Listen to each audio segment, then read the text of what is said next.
Good evening, ladies and gentlemen. I am Professor Christopher McGlothlin, at least on my good days. And I am blessed to be the creative pit boss of Go Show Press, a small but mighty independent voice for independent creators. You might recognize me from such documentaries as The Exorcist Untold, and you may recognize Go Show Press and or me or any of the five fine people in the various Brady Bunch windows for our series of books, which are getting heavier all the time, and I mean this in the most literal sense possible. Our Everyone's Gone to the Movie series, where we talk about interesting, unique, rule-breaking films. So far, we've done Transgressive Horror 1, Subversive Sci-Fi 1, Fantastic Flops 1, and Transgressive Horror Resurrected. And very, very, very, very soon, because of people like Sean Vieira, there will be a fifth one here, Subversive Sci-Fi Evolution. And as part of our thanks and our recognition of the people who make these books more than just figments of my imagination, we offer a reward tier to our Kickstarters to have people come on the Ghost Show, our podcast here, and talk about whatever the heck they want to talk about. And Sean's been not only generous enough to do this since the beginning. We have the added bonus where we all just generally look forward to talking to Sean. It's cool. It's like, not gonna lie, it's nice to get the extra help for our Kickstarter. It's like, yay, we get to talk to Sean. It's like you don't even all you think about is, hey, it's cool to catch up with him. And now that I sort of half introduced him, let me finish introducing him all the way, and then we'll work our way around here. But yes, the guest of honor, the man with the power, too sweet to be sour, Sean Vieira, our super backer, who made not only our fifth book happen, but made this podcast happen. Good evening, Sean, and welcome. Thank you. It's good to be here. All right. And thanks to Sean, we're going to be talking about everybody's favorite horror host. And joining us for that topic, and we'll get everybody else here introduced here, is my longtime friend and co-conspirator, Rob Toth. How you doing, Rob? I'm hanging in. Thank you very much. It's freezing up here, spooky cold. So I'm the perfect background for it. The perfect background for it. Yeah, well, you know what? There's only one master, and even if he comes by way of satire, he's still the master. So you have to acknowledge. Oh yeah. But yeah, glad to be here and glad to be here with these terrific people. Indeed. And proof of why I have the best life is I think all people of taste have a favorite writer and a favorite filmmaker. And wouldn't you know it, my favorite writer, my favorite filmmaker, I get to count among my circle of friends and my circle of co-creators. Like, for instance, my life, my sanity were saved by the work of the one and only Mike Weatherford, whose work Cult Vegas completely changed my tastes in music, literature, and film for a lifetime. And lo and behold, Mike, who's also a fellow hammerhead, how cool is that, is with us tonight on the podcast. Mike, say hello to the people. Hello, people. Glad to be here. Thanks. Mike and I also cursed with rooting for terrible football teams, but unlike me, he was smart enough to go to the dog park instead. So there you go. Little side life lesson. Always choose the dog park over crappy football. And here we go, a genuine auteur. It's not often I get to use the word auteur unironically, but here we go, a genuine auteur, the multi-talented, hyper-creative, the master filmmaker who behind No Resistance, which, by the way, free plug, go check out the Vinegar Syndrome 2026 subscriber sale. You could pick up a great deal on Tim's film No Resistance. You can get the 4K UHD of William Castle's remarkable film Shanks with an essay by our very own Murray Leader.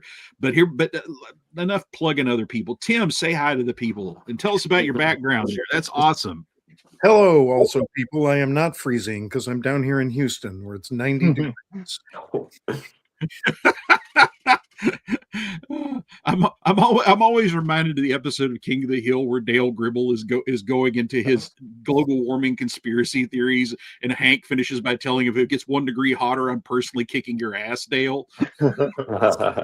My favorite thing is Hank's father would never address Houston directly. He would just call it Hell, Texas, USA. So that's where we are. Yes, indeed. But we are in a much better place. We're on the Ghost Show podcast, and again, we're here tonight because of Sean. And Sean suggested a terrific topic for us of horror movie hosts. Now, for those of you all who may not have cropped the frame to cut out your bald spot, and it's definitely trying to cover up your gray unsuccessfully. Back in the day, there used to be people watched local TV for something other than the local eyewitness on your side news team. There was such a thing as local programming, locally produced shows that would make you huge in your town, maybe your side of the state. And this beautiful period in American history coincided with the time of cheap monster movies being released in large quantities. And they became a hit with the kids, that huge baby boom generation, and not a few adults. And that generation that embraced that went to be known as the monster kids. And to cater to the monster kids, local televisions would get the weatherman or whoever to put on a cape and some plastic fangs and be a TV monster and introduce these films and do comedy skits of varying degrees of quality. And some did this for a while and went away, and others became legends. Primarily here in America, the one and only modern day Svengoolie, formerly the son of Svengoolie, Rich Kaz himself, who is lighting up the TV dial every Saturday night on Me TV. But it goes way back and much further than that. And Sean, you brought us here to educate us Americans about the fact that something I honestly didn't know. This phenomena spread across the border to Canada. So tell the folks a little about Elwy Yost, please. Oh, I'd be glad to. And as I said, we did have our horror hosts in some of the larger markets that were, but a very, not the same extent of that. We ended up usually importing a number of other hosts for when they went into syndication, such as Elvira. But really, we had is, and I'm really glad to have an opportunity to talk about Elwy Yost, because I feel in a lot of ways my film education and appreciation comes from this man. He was great. It is not generally a horror movie host but he did do horror movies. He did a very wide array of movies. As I said before, to you, most Americans, you're probably not very familiar with Elwy Yost, but you might be more familiar with his son, Graham Yost. Graham Yost happened to be the writer of the movie Speed, the movie also Broken Arrow, and he's also known as the creator of the TV show Justified. So, and if you want to know where Graham's love of movies came from, you can trace it back to his father, Elwy Yost. And to give you an idea of how big and important Elwy Yost was here in Canada, is that he was awarded the Order of Canada, which is on the same level as the American President's Medal of Freedom. So for wow. that, yeah. He really started his career in working for the CBC in the 1960s, the Canadian Broadcasting Corporation, where he created a television program called Passport to Adventure, which serialized movies across the week, often padded with interviews to pad out the runtime when you couldn't make, a full 5 days there. It was done, for the late afternoons when kids are back out of school and things like that. For it Now, was he able to interview people connected with the films, or was this just whoever he could get in front of a microphone? A lot to start with, whoever he get in front of his microphone. However, when he did later on, he moved over to TVO, which is Television Ontario, which is the province of Ontario's version of PBS. In Canada, we have PBSs, but they're either regionally or provincially based, so that each province has their own version of it. Very much, we have the drives and things like that. And he ended up in working for TVO, where he recreated that concept of Passport to Adventure as something called Magic Shadows. By the way, having one of the best opening songs, which I know we can't play because thank you, YouTube's copyright. But if somebody searches Magic Shadows intro, and there's a channel on YouTube called Retro Ontario, you can catch it. Great, nice. great stuff. He went there, and then he's serialized a bunch of movies, and that's where I really know him from, because that was in about 74 when he started that up.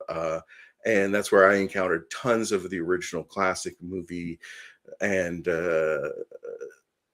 serials. Like the original Fly freaked me out. We see watching that on at 7 and seeing that, it's like, oh, but he also serialized the Adventures of Captain Marvel, Flash Gordon, and some of the others, which really cemented my love of serials and pulp. Through that period. Also during school breaks, such as March break and things like that, they'd rerun the serials specifically for the kids. It was great time. Sort of conjuncturally, around the same time that he launched Magic Shadows on TVO, he launched Saturday Night at the Movies for TV Ontario. So Saturday night, he would do usually about 2 movies. In between, you'd often have interviews with directors, actors, and writers, anybody involved in the film production. And to answer your question, originally, yes, he'd get anybody that would show up in Canada for it. They would do bulk interviews at the time.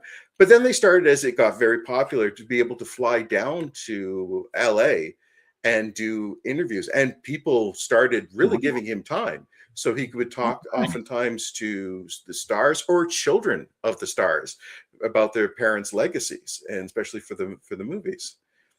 Because the randomness factor appealed to me, because I had this image in my head that he'd be showing Night of the Living Dead, and it's like, oh, and by the way, I'm going to interview like Joe Clark in the middle of this here. Yeah, Well, it could be, but I mean, one of the nice things is that I said he just wasn't the stars. He'd also interview people behind, like the sound people, costumers,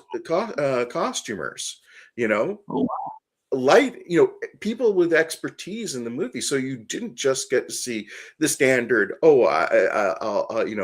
get the director, the star, maybe I'll get the writer. No, all breadth and different types of content. So again, you got a very things like that, and he did this for decades, really. Wow. He hosted the program for about 25 years before, unfortunately, he left, and it did continue on without him, but it was never the same until budget cuts ended it. Plus, the other thing is movie theater studios have raised the prices, and the rights have gotten up, which raised an interesting story. He never showed a Warner Brothers picture. Wow. And there's a really great, unusual reason for it. It's because they were concerned that the broadcast from TVO would bleed over onto the American side and hurt the market there.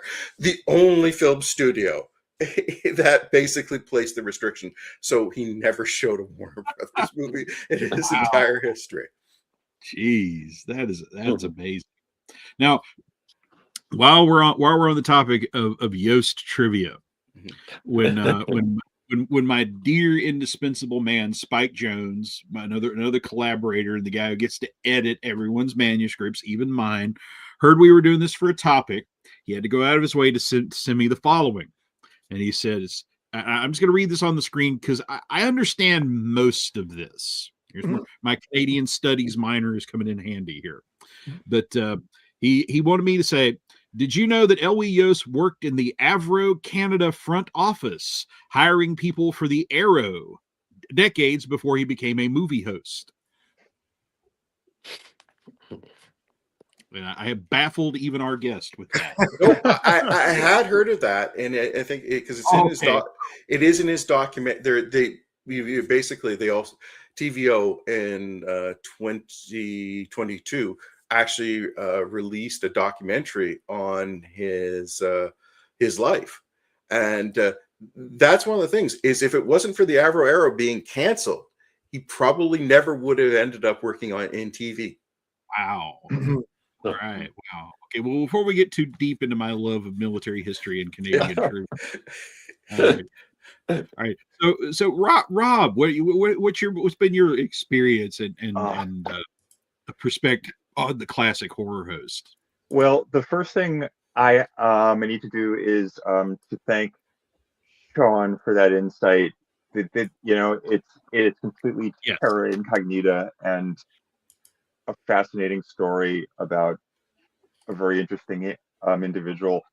As a baseball fan, I have to ask if he was related to the baseball player from the 50s, Eddie Yost, who is known as he took a lot of bases on balls, and that's what he was famous for.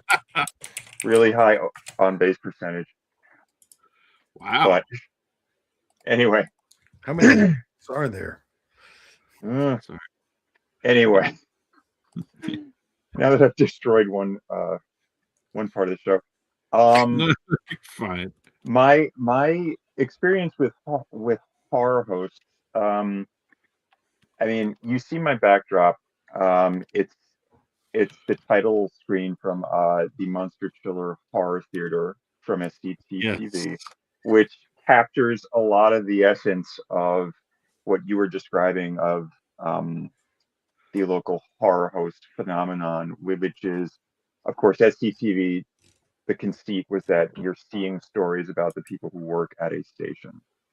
So you're seeing them, and they're not only on their shows; it's the behind the scenes and all the intrigue with their lives. And the backstory with Monster Chiller Horror Theater, of course, is that the very the stoic newsman plays Count Floyd, the over the top vampire host. And so he goes from the newscast to doing isn't that scary, kids?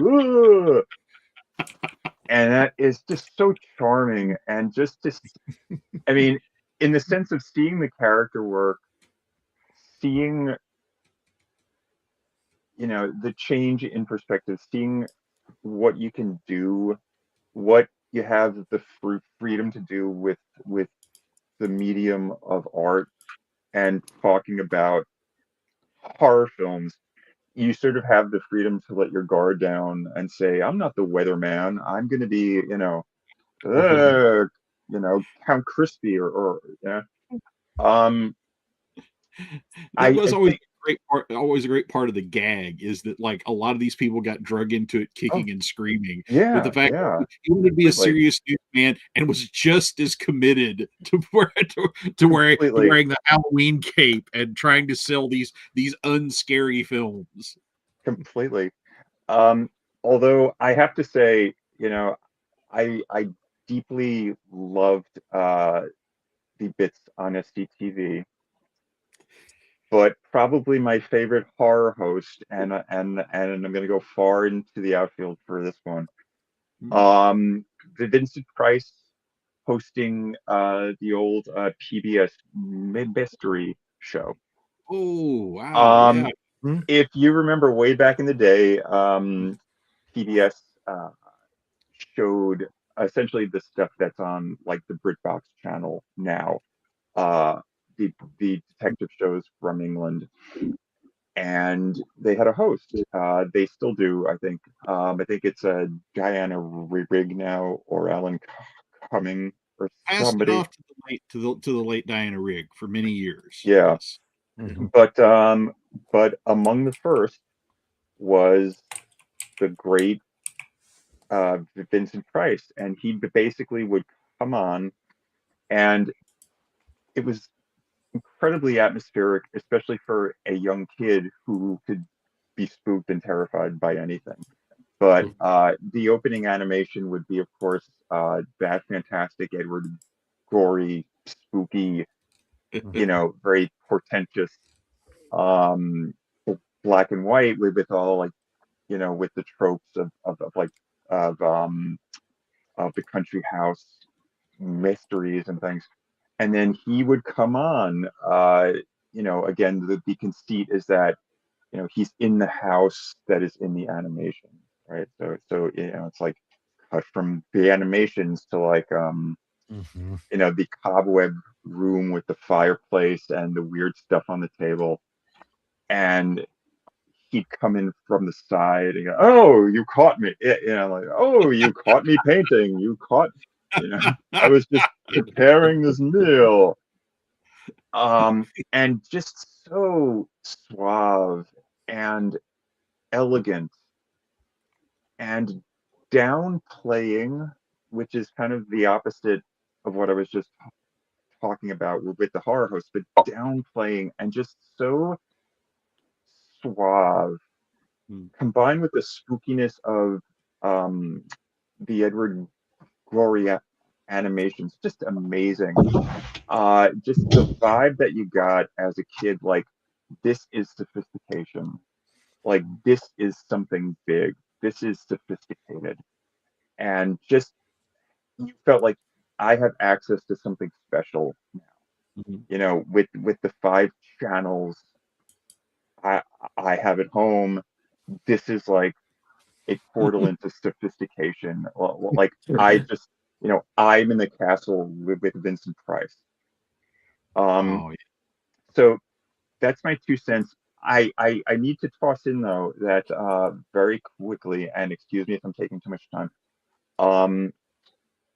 Of all people, Laurie Anderson used to host a show in New York on PBS where she would show these really off the wall avant-garde short films, and I will always associate it with the idea of the horror host, because she would she would do these introductory segments between the films, and they would always be like this weird spooky thing where she'd be talking to her clone or something, and the clone would be like with a goatee or something, and just uh, again, the portal into someplace else.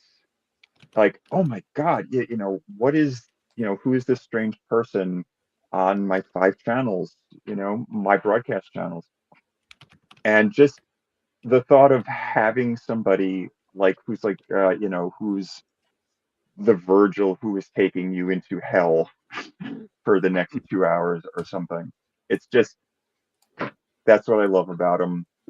Thank you. Apologies for running off at the mouth. No problem. You gave us a chance to talk about SCTV, so we were keeping it with the Canadian horror hosts, that keeping the motif rolling here.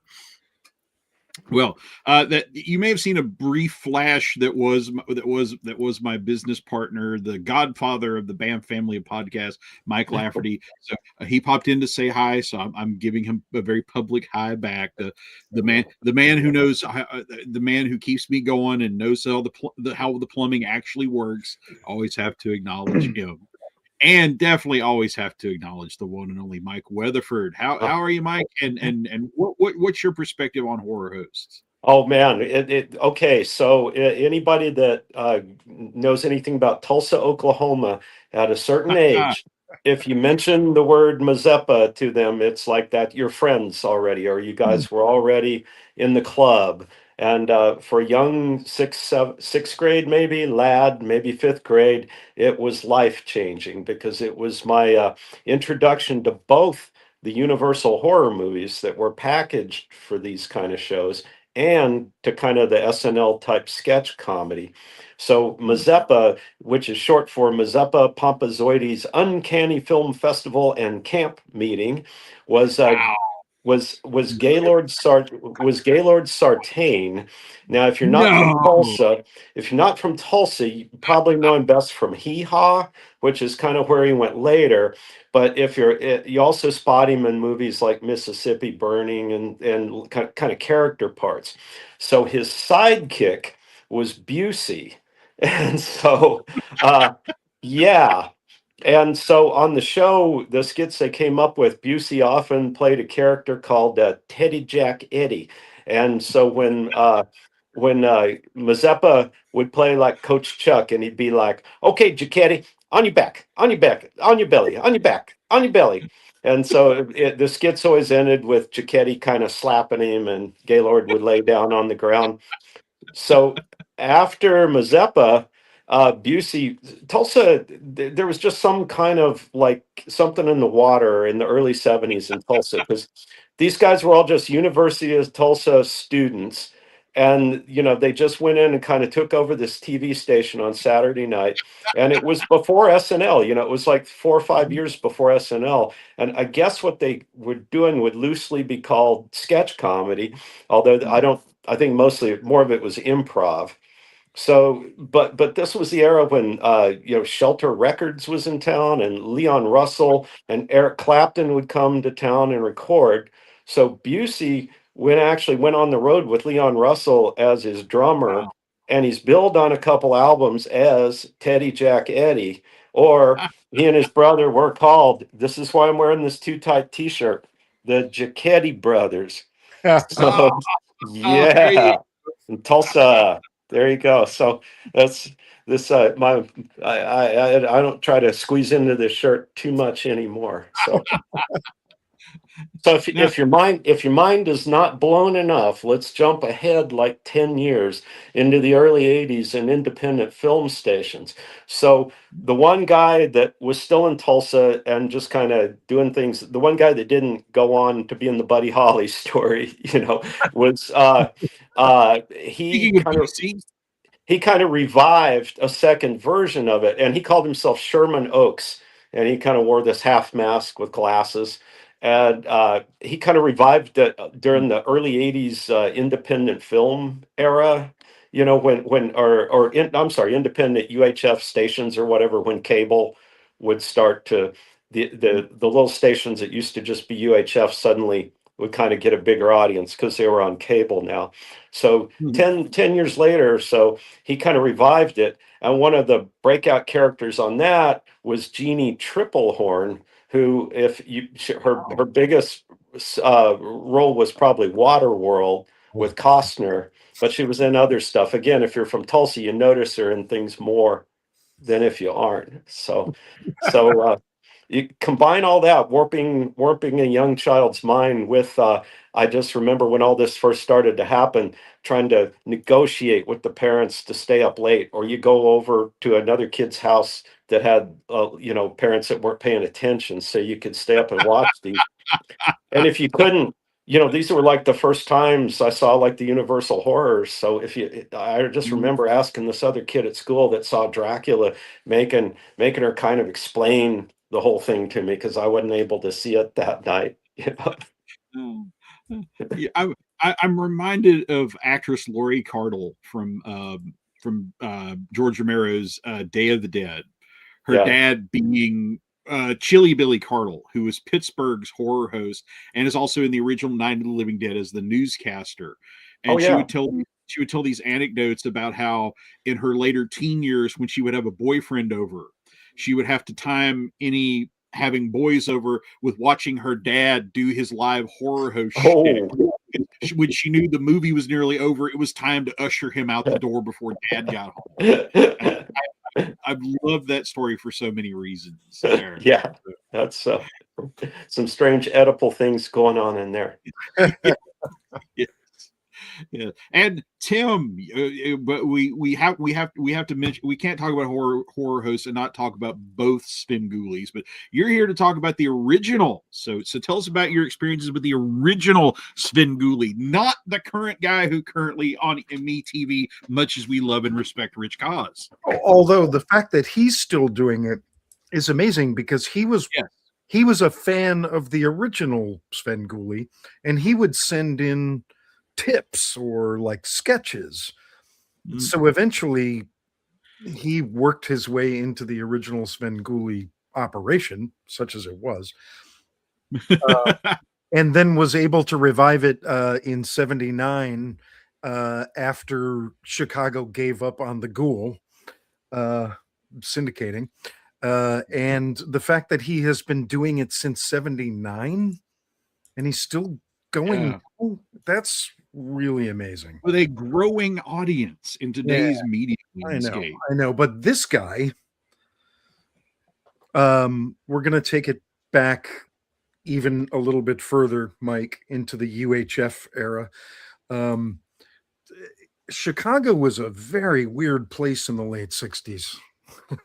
Apparently, broadcast, because they were a massive television market with not a lot to do and a whole lot of syndication to deal with, and so there were a lot of independent stations that attempted to grow up, and they had a major player with WGN in Chicago in the late '60s, early '70s, but you also had Channel 32, which was the field broadcasting company, WFLD.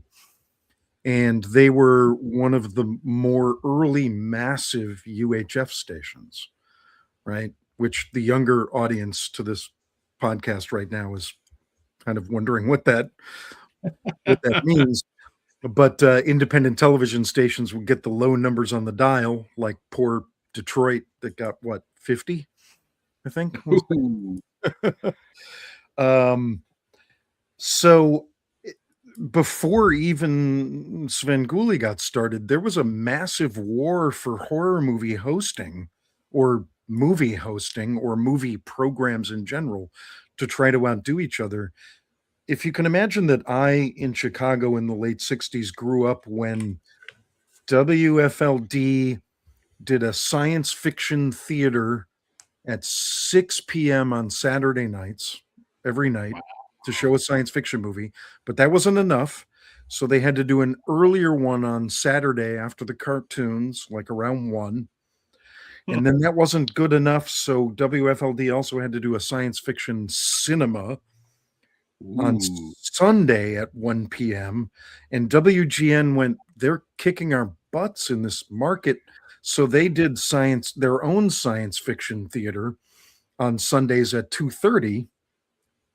So if you were a kid in the late '60s, early '70s in the Chicago area, you watched all the cartoons in the morning, and then maybe you watched American Bandstand, and then there would be a science fiction movie every 2 hours.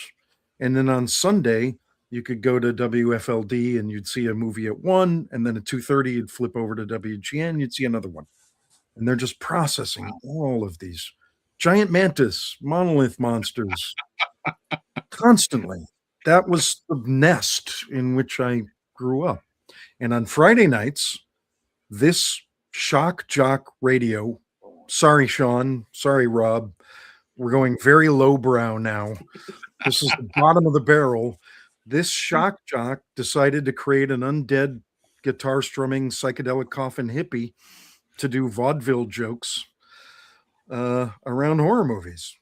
And that was, if you weren't lucky enough to grow up in Cleveland, this was the good stuff. And so from 1970 to 1973, Jerry Bishop did Svengoolie, the original. And he's terrible. I mean, the jokes are awful. They're sub-vaudeville. It was rubber chicken throwing, dirty limerick nonsense from the beginning. There's a gorgeous amount. Oh, the show was never called Svengoolie. It was called Screaming Yellow Theater. which was a joke on screaming yellow zonkers, which nobody gets now. But it was just this sort of I hippie, remember that. yeah, it's just this sort of hippie anarchy because they had no money and they just, and they were following Ghoulardi and they were following all the original guys. But I thought they made the movies. Like I literally thought, because I was like 6, 7, 8. I thought they made the movies. Side note, YouTube has an enormous amount of skits saved from this guy. The Chicago Museum of Broadcasting has maintained a surprising amount of tape excerpts. They have the entire showing of him doing Night of the Living Dead in 1971. Wow. With his open and excerpts. And it is, I just found it yesterday in thinking about the show, and it freaks me out because I know I watched that show in 1971. So I literally saw a 50-year-old YouTube of my childhood happen, which was very scary. In 73, they got rid of him. There was a management change. Nobody wanted to play that game anymore. They syndicated the Ghoul from Cleveland until 79 when Rich Coase took over as son of Ghoulardi and son of Svengali, and then it took over.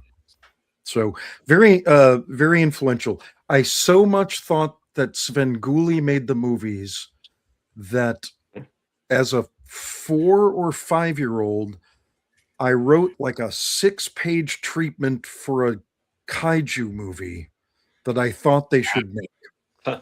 And I wrote it on ruled kids' notebook paper, and I made little storyboards of like Gamera comes in, but then Ghidorah does this, and blah blah blah. And you have to make this movie because this would be the good monster movie. And I mailed it to him, and I never heard anything ever since. But I remember it because that was literally the first movie script I ever wrote. Was for this goofball. Oh. It's amazing that stuff survived with Mazeppa too. In the VHS era, they put out like 2 VHS compilations. I'm sure they've been uploaded to YouTube. But you've heard all those stories about how those local TV stations, the 1-inch or 3/4-inch tape was so expensive that when it was over, they just covered it up again with next week's. So. Yeah.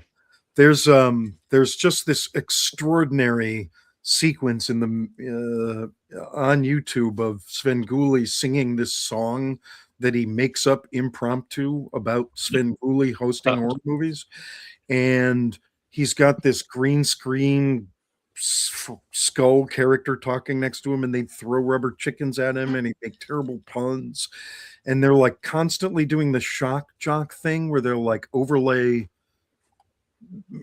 car horns and fart noises, and it's like whatever they could throw at the wall for no money they would do for an hour. That's it. It was not that we bear any resemblance to that. Anarchy, and it's just so gorgeous. And remember, like, this is in a day where we could not see the movies we wanted to see. We had to like get the Sunday morning paper and then go through all the listings of what movies were going to be on next week and make a list of what you wanted to see, because that was the only way you were going to see it. Yeah. And sometimes you get mad if you really wanted to watch the movie, you kind of resented the comedy segments. Well, to the credit of the early hosts, they didn't mess up the movie itself except by interrupting it. Yeah. But I was just watching The Night of the Living Dead. He interrupts it at the worst times. Like, it makes no sense when he would interrupt it. But I'm reminded of the scene in Ed Wood where Ed Wood flips out at Vampira. She doesn't show these movies the proper respect, and Bailey just goes, "I think she's a honey." yes. Yeah. Yes. Well, in the VHS era, when you could like those guys like Commander USA, if you were in the mood to watch them, you just recorded the whole show on your LP VHS, and then if you really wanted to watch a movie, you could forward through those guys. So Right. the solution arrived by the mid '80s. So. Right. And I imagine in the mid 80s we were like tired of that bullshit, but now Yeah. we kind of want to just go back and watch Commander USA again. Well, you Yeah. know, it's when media became available for the home. I still remember the best birthday I ever had is when a laser disc before Ooh. video opened up in the mall that was like within about 5 minutes walking distance from my house. For my birthday, my parents rented a laser disc player, and I got to see Casablanca, Lawrence of Arabia, and Raiders of the Lost Ark. Talk about an amazing triple feature. Yeah, seriously. And The Fly.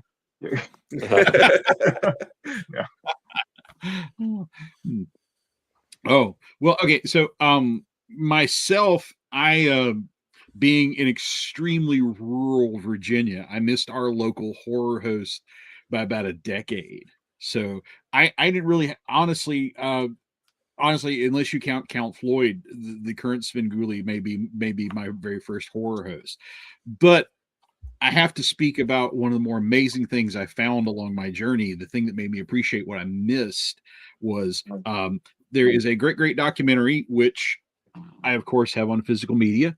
Virginia Creepers, the history of Virginia and DC area horror hosts. Huh. And it is absolutely fantastic, extraordinarily well done. Nice. And there is always a window for doing something like this. And the wonderful people who made this happened to catch like every single major Virginia horror host while they were still alive and functional and still had stories and props and things like that to share. And it was the perfect people at the perfect time catching these folks while they were still with us. Like, unfortunately, we've lost Bowman Body and so some of these other great ones. Count Gore still at it here in the DC area here in 2025. God bless Dick Dizell. And I was planning on plugging plugging this, but their website is down, unfortunately. So apparently this was sadly a one and done from a talented group of filmmakers. So I guess I'm back to my usual, hey, hit up your eBay if you can find a used copy of this. I don't imagine it will break the bank, but whatever they charge you for it, absolutely worth it, because it was an absolute delight. And I can say unironically, I learned a lot. So here you go. I don't have a lot of stories myself, but I can point you towards somebody who does. So there you go. I think that is the most specialized documentary I've ever seen. Really? Well, aside from hyperbolic HO purposes. scale railroad enthusiasts, yes. Yeah, but that. Well, I'll put it this way: I can't imagine a documentary coming out that is closer to the intended audience's heart than that. Like, seeing you holding a DVD of Virginia Horror Show host, like, oh, okay. The only way it gets better is if I have like a Betamax, right? Yeah, well, or 12 track, or 8 track. Yeah. But those of us the have laser discs like Sean. Yeah. But the confluence, oh my God, that, like, just seeing that must have been a tremendous experience for you. Like, you're filling in this very specific niche in my life. It really was, especially for those of us who grew up in Southwest Virginia in that minuscule media market.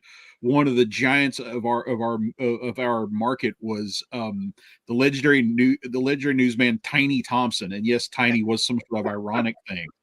And finding out that the guy whose voice I assume with you telling me about the latest on stagflation and the Iranian hostage crisis and Reagan being shot, that like one of his earliest gigs in TV was being Southwest Virginia's horror host.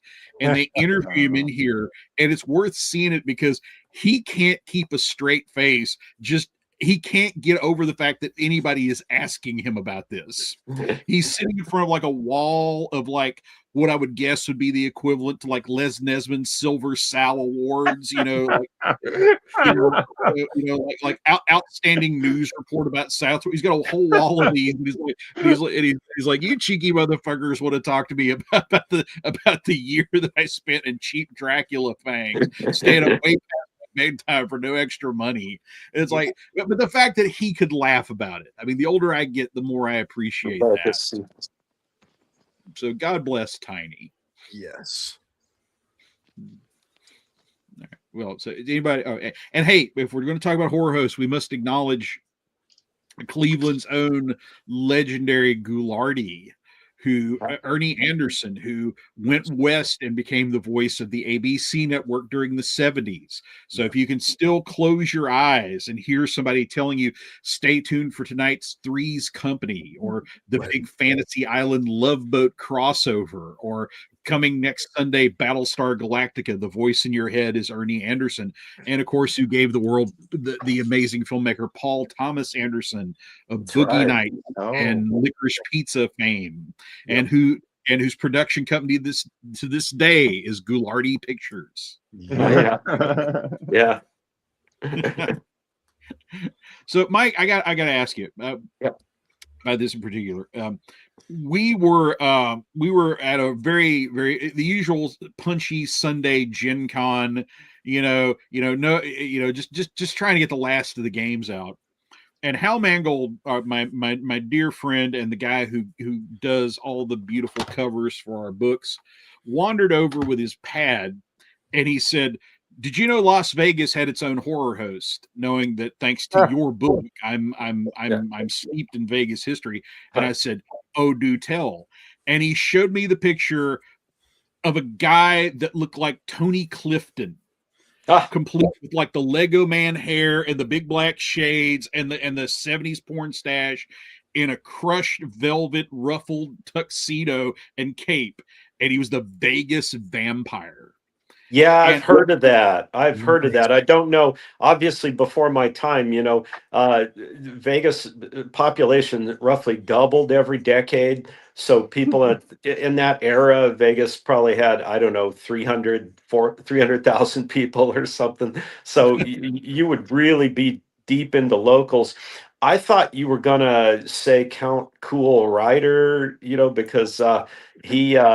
In the super modern era of all the way to like the late 80s or 90s,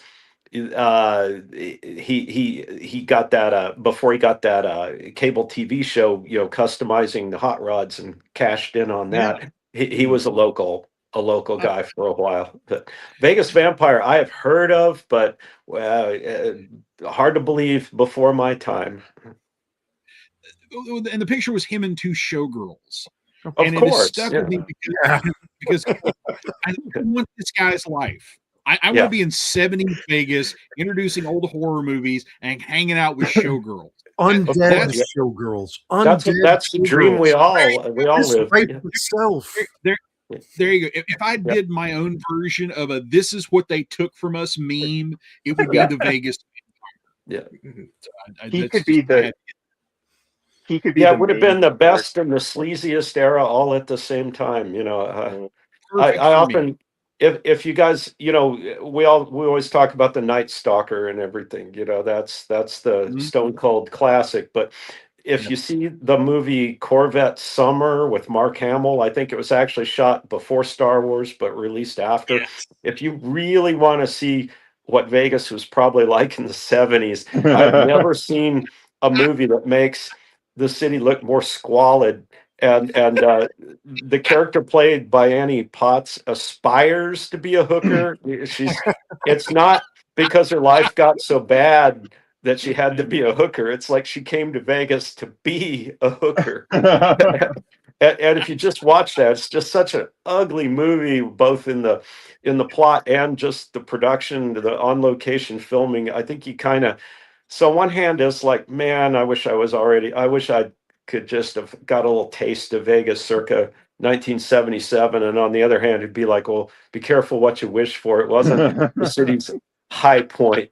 Wasn't that Clint Howard's best work ever? Boy, that's debate. We could have a whole next podcast will be about that. Better the than whole Ice next Cream Man? Yeah.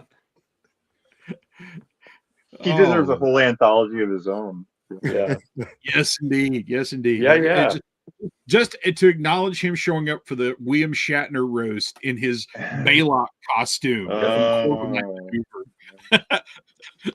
You know, I mean, I had a brief moment of wonder that you can get an adult-sized Baylock costume, but then I remembered it's the 21st century. Of course, you can get an adult-sized Baylock costume, and you can Naughty host Baylock or you get us horror movies in it. I'll tie this all in a knot.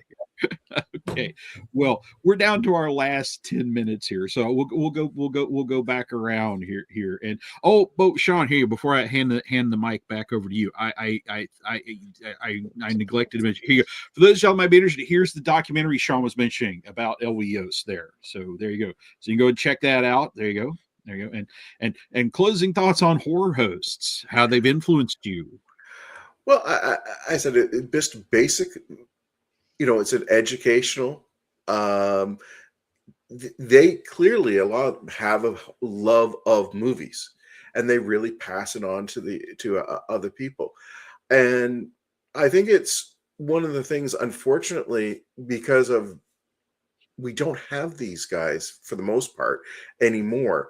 It's very sad because the ability to pass on things. It's also, as I was thinking about it, coming up to the podcast is like also even movie critics these days, right? They're still not the same. Even my local movie critics they dropped them. They're not, you're not seeing them really anymore. It hasn't been for years. You go onto the YouTube, but I mean, let's be frank, with very few exceptions, a lot of the people, they don't do, you know, proper movie criticism. A lot of them, they're just telling you what happened in the movie, and I'm going, I could go see it for myself. You haven't really given me any sort of educational. There are a few people that I do watch, but usually it's well after the movie's been out, and they do, you know, thought out well criticisms, and that's great and things, but it's few and far between. And I mean, we're really living in an age where at times I am somewhat scared for the movie literacy of people, which is one of the reasons I back these series of books, because they're a great tool that just emphasizes that you don't see these days. I mean, you know, my daughter, to try and get her into movies and things like that, there is no host or anything. I have to try to help curate stuff, take her to a repertoire movie theater at times to see something that's old if we get the chance. I mean, you know, because, and I said that one of the things too is that signing some of these older movies is even much more of a challenge these days, because a lot of times they may not be on the streaming services. They may not be anywhere. And good luck if, you know, they had a brief window where they had that physical media and now it's not. And if you want, you might get lucky. Oh, I can get it for a few bucks on eBay. Or you want how much? Yeah, sad but true. Yeah. And thank you for the kind words about the books. And if any of y'all would be interested, I just realized you may have some people that are new. Yeah, if you would like to check out our books, there you go. There's the link tree to all our books and all our formats, and also all our great Ghost Show merch. If you have somebody with a birthday coming up, and a Ghost Show throw pillow would be the thing that would make their year. There you go. It's all there at that link there. All righty. So Rob, you show something really scary and share. Oh yes. Yeah. My closing thoughts are, one, that I completely agree that we don't have anybody who's like the entree now, or there is no easy entree. If you go to YouTube, it's, you know, it's people with the AI thumbnails who are doing their shtick, you know, like their angry shtick or their character bits. But horror hosts, you know, for me, I would not have known about films that are dear to my heart if not for you know, he, for venues that showed bizarre films, for venues that would show these even in the context of, you know, take a look at this goofy piece of crap. Seeing that for myself is like, oh, okay, thank you. I didn't know you could do things and appreciate things this way. Mhm. And beyond that, I just feel like the idea of the host plays into the idea of the movie as experience, where you're being taken out of the everyday. It's like, okay, you're not in your chair, you're not on your phone, you're going into this, you know, spooky house or like the mad scientist lab, and you are going to be through an experience. You know, you are going to be with the fly. You are going to, you know, see a vampire. You're Mhm. not home anymore, and you're not safe. You're in a new place, and that's my English major 2 cents about what horror hosts mean to me. That's what I got. Thank you.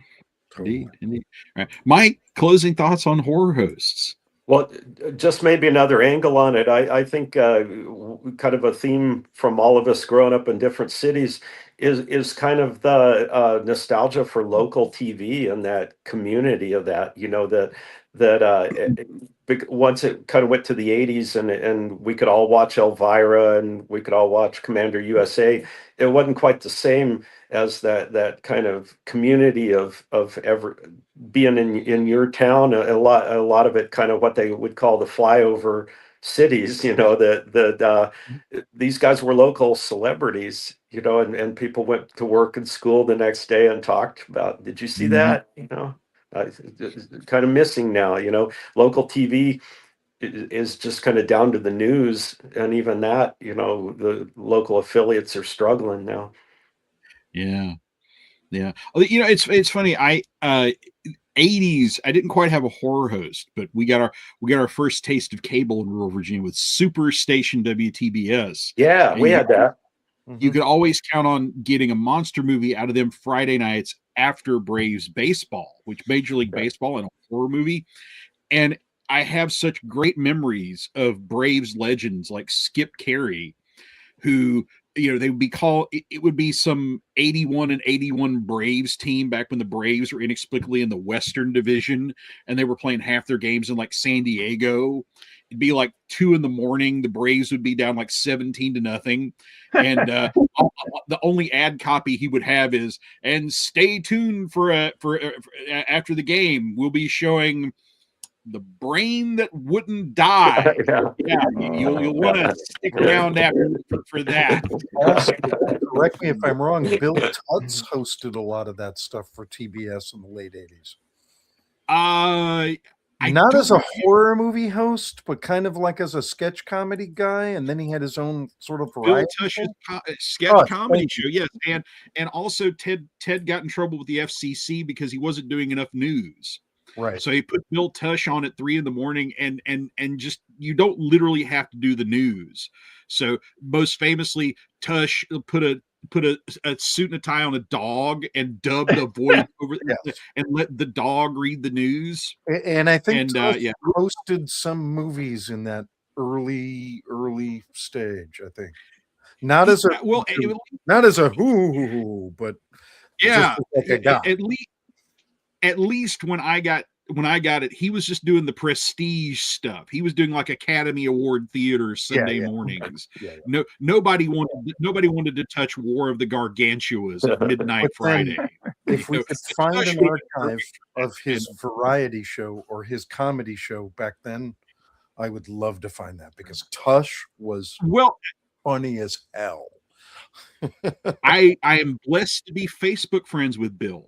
And really? I've asked him I've asked him a couple of times where are his old shows, and he says probably in a dumpster out behind Ted Turner's house. Somebody told you the other day, someone still longs for the days when we hear the words William Buck Tush as the captain, and the ravishing Darla as Tootsie Plunkett. My favorite exchange for him was him joking about wondering where my cable ace awards are these days, and I posted back at him. In my mind, it's buried underneath your actual mock-up of the Captain Space comic. Yes. That's And I was hoping to get a life or something back from him, because I would certainly deserve it for that. But okay, wow, we are way off script here. Sorry. That's quite all right. All right, quite all right. Anybody else have any closing thoughts as we hit the hour in which I shall turn into a pumpkin and all that? I was just going to say, Mike, I think you nailed it with local television and things like that. I mean, I'm up here in Ottawa, Ontario, Canada, and our local TV station was responsible for a little show that a lot of boomers people my age might remember, called "You Can't Do That on Television." Yes. That became a national sensation in Canada, and then got sold to the U.S. So much so that the green slime, which is iconic to that show, that was a local kids television show on Saturday morning. Done by they always the show guy. Alanis. They always show Alanis getting slimed in biographies of Alanis. Done by the way, the gentleman, one of the big things, the male adult there was also formerly was the host of the Saturday morning cartoons at one point earlier. So again, local television that but that's all gone. I mean, there is almost nothing. That station gutted to this day, and you're right, it's just the news. But it produced a lot of stuff, that went on, that they didn't think much of, that went on, and I'm sure has garnered royalties to them for decades. Yeah. Well, as we wrap up, hey, let's keep this stuff alive. Free plug, 8:00 Saturday night. Svengoolie is showing the classic Amicus film, The Skull, with Peter Cushing and Sir Christopher Lee. So keep that alive. Keep owning your own media alive. Keep people writing actual words about it. And with that, and I can think of no better segue than to thank one of the man who's certainly done as much as anybody to keep Ghost Show alive, Sean. Sean, thank you so much for keeping our books and for coming on tonight. We thank you, Sean. And this time next week, 8:00 Eastern time, next Sunday, January the 11th, we're going to be talking to another one of our fine backers, Mr. Andrew Kadelka.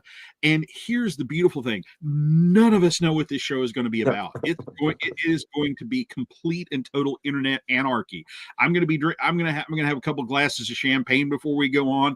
I don't know. It's going to lit. Do the kids still say lit today? It's going to be lit. It will be extra lit.